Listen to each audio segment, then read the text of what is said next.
Why, hello chess fans. This is Craig Marr, and welcome to the Craig Marr Chess Channel, where we teach you how to improve your game.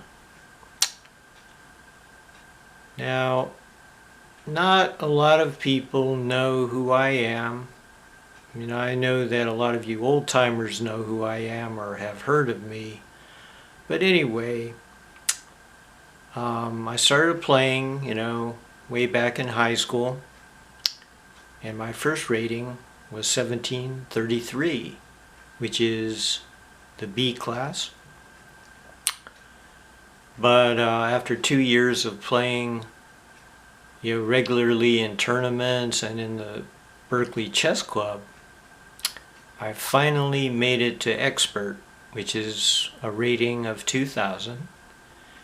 And then I just kept studying and working hard, and after three and a half years, I finally made it to master, which is 2200 rating points.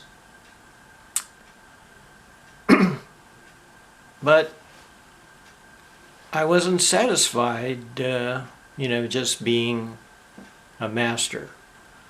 So in the 1980s, I climbed up to senior master, which is 2400 rating points. And then I climbed even higher around 1987 to get into the top 50 players in the United States. But sometimes when you go up, when you reach a very high level, then you find there's nowhere to go. So probably around 1990, I quit chess to go to law school and to become a lawyer. And then a couple of years ago, I decided to retire from law, but I haven't played serious tournament chess probably in about 15 years. Today, we're going to continue our study of the middle game, and we're going to be discussing the value of the pieces. What's the value of the pawns? What's the value of the rook? What's the value of the knight? And what's the value of the bishop? Now, most books assign a set point value for each of these, chess pieces. We all know that a pawn is worth 1 point. We know that a knight is worth 3. And we know that a bishop is worth 3. And we all know that a rook is worth 5 points. And this provides a good guideline for every beginner. But a master has a very different outlook on the traditional point value system. When you start getting into the higher levels, let's say the A class, the expert class, and the master class, and if you really want to advance as a chess player, you're going to have to learn how the more advanced players view the point system. And most of us view it very differently. Here's how I view it. The fact is, you do not play the game over the entire board. The fact is that when play starts and play gets deep into the middle game, you play the game in sections. You play in sections of the board. These sections, in which something important or critical is happening, are called the hot spots, or the critical areas of the board. Now, according to my theory of chess, the pieces which are located outside a critical area, let's say the king is castled and under heavy attack, the pieces that are away from the action, they have no value. Only the pieces that are actually within the critical zone, let's say I have an attack going, only those pieces have real value. And here's one thing that the books miss. They give each one of these pawns a value of 1, just 1 point. But the fact is that the minute I move this pawn out aggressively, it already has a value that is greater than 1 point. In fact, each time you advance the pawn, it's got a little bit more value each time. And that's what the books miss. By the time the pawn gets down here to the 7th rank, it practically has the same value as a piece. So the value of a pawn can usually go above 1. And, the more it advances, 1, 2, 3, 4, it can really gain in value. So I want you to look at the point system as being always moving, always changing, and not static.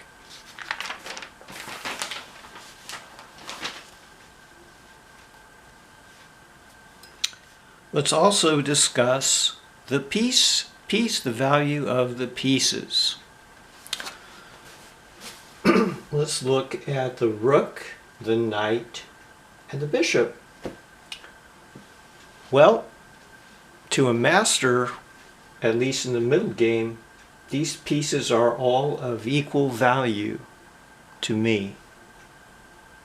Now they could be 3, 3, 3, or they could be 2, 2, 2. But there are many positions in chess, especially in the middle game, where the rook has the same value as a bishop, where the rook has the same value as a knight. And I know this may sort of surprise some people, because I know that you're always looking to win the exchange. A lot of you like to take rooks.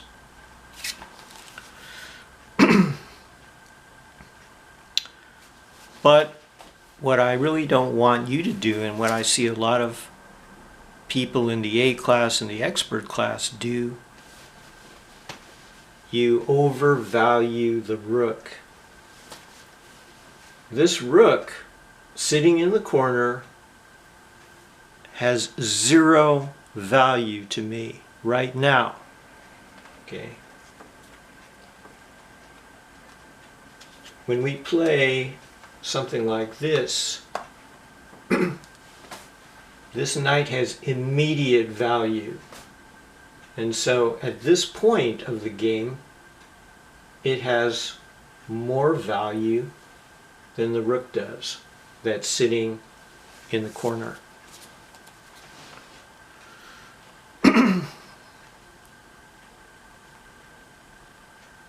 Now the question I'm posing to you, can a knight be worth more than a rook?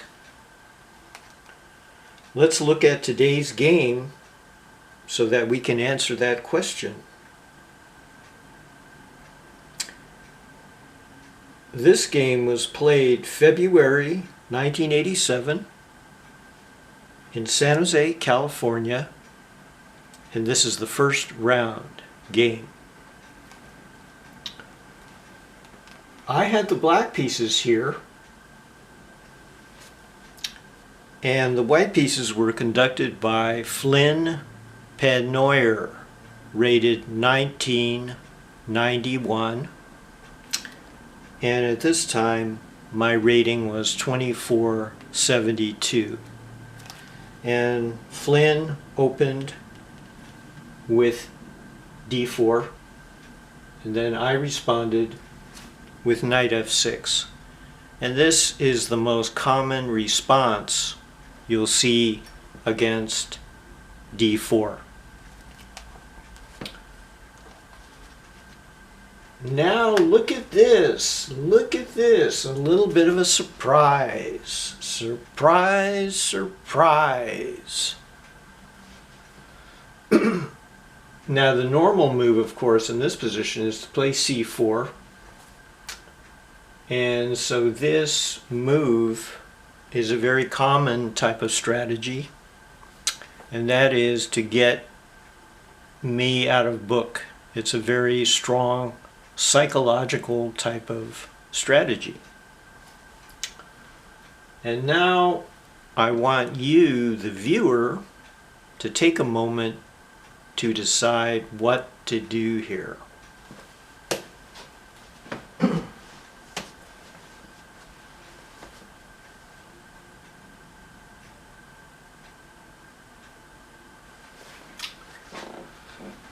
Okay, there are many moves. You could play e6, you could play knight e4, you could play c5, you could play d5.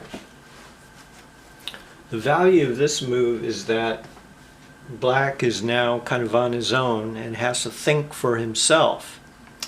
And that is something, a good strategy to use against any experienced player. Get him out of book early if you can. Yeah. So anyway, my response here was knight e4, hitting the bishop. Now it seems like you could retreat here or you could retreat here, but you don't want to retreat all the way back because you want to always keep your pieces developed. So he plays here, and now I'm realizing that if I play g5 I can win the two bishops, which is a very good thing to do. So now I continue g5. Now here white can simply retreat the bishop and then I might actually continue with h5 to try to trap, the piece. So what we're seeing here is that there's kind of a sort of a disruption of the normal development for both sides. The game is sort of becoming very unique in that it's not simply a matter of, okay, we're going to, castle, castle. It's going to be kind of a sort of a very unbalanced game here, as you can see. So now he plays f3 is good, so that if I retreat the knight, he simply captures a pawn, so I have to take this.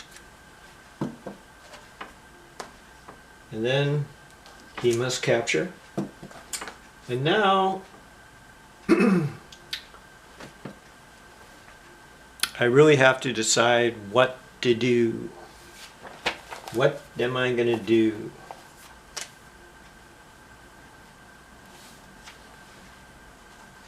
c5 is good.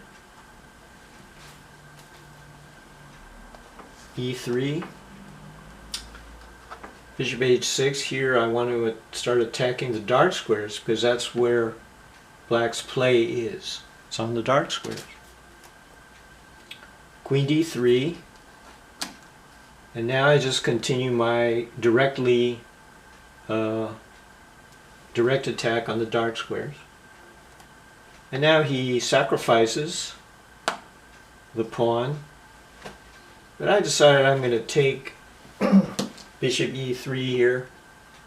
And now the idea is, you know, if he recaptures, then I'm going to fork the queen and the knight here. The one thing that I really have to watch out for here is this powerful move, knight d5. So I have to take here. I have to take this pawn here. And now we're getting a little bit out of control, a very wild position. So he moves the rook. And now black has a big problem. You know, this is under attack. The fork is under attack. It seems like black is just completely busted here. But in fact, it's not over yet. It's not over by any means. So I decided to sacrifice the rook. And that's what this whole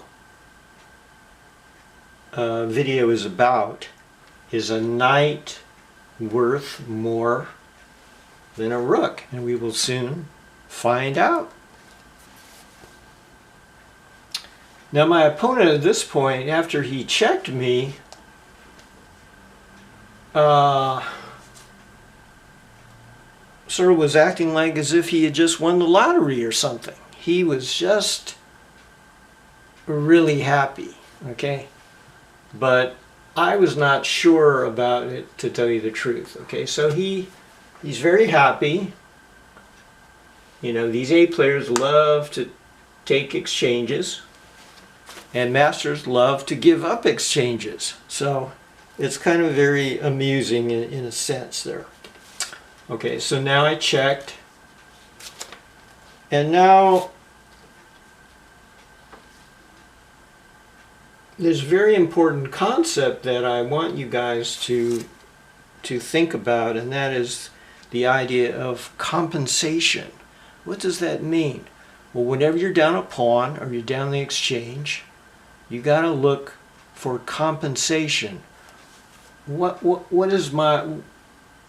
do I have for this material loss? Okay, you've got excellent piece here.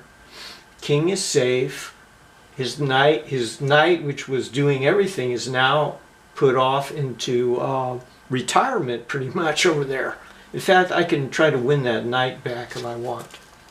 So there is compensation here, believe it or not.